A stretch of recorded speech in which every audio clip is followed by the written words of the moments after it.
Hola, anem a veure una sèrie de punts importants referent a el que són els problemes dintre de PBL. En primer lloc, hem de pensar que un problema no és mai un exercici. És a dir, un exercici té una solució, en general una única solució, però un problema pot tindre diverses solucions. A més, un problema és el més proper al món real.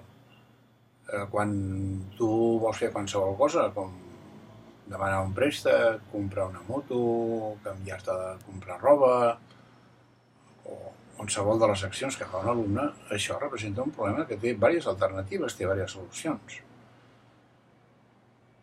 És a dir, en aquest sentit, al món real, l'alumne es trobarà en situacions en les quals ha d'escollir, ha de decidir, ha d'analitzar i ha de trobar una solució òptima a allò que vol.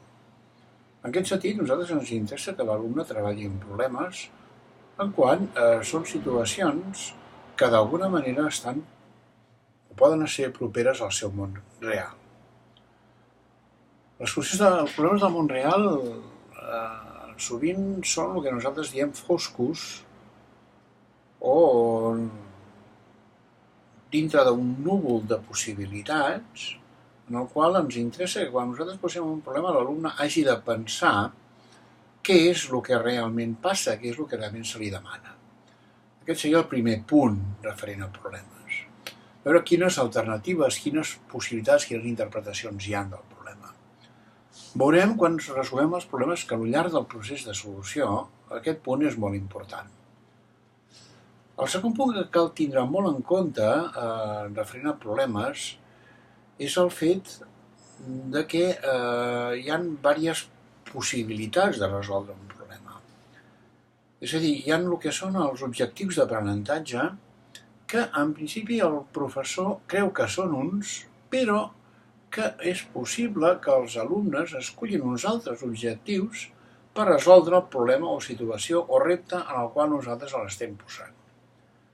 En aquest sentit, és molt interessant el fet que pensem que nosaltres estem desenvolupant un conjunt de problemes amb un conjunt d'objectius que nosaltres creiem i que els alumnes d'alguna manera van assolint al llarg de la solució dels diferents problemes. És a dir, els objectius d'aprenentatge són els alumnes els que d'alguna manera els escullen i el professor o tutor el que pot fer d'alguna manera és possibilitar, diguem-ne, orientar, criticar, però mai imposar uns objectius perquè llavors estem desvirtuant el que és la pròpia metodologia i estem donant unes solucions que no són realment les que nosaltres busquem en PBL.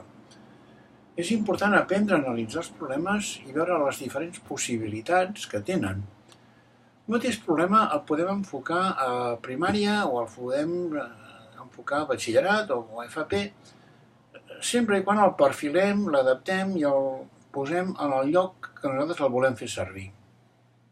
Una pot ser molt complicat, però el podem simplificar de manera que puguin fer servir els nens petits. O al revés, un problema dels nens petits el podem fer créixer de manera que els grans els puguin resoldre i puguin aprendre a través de solució del problema.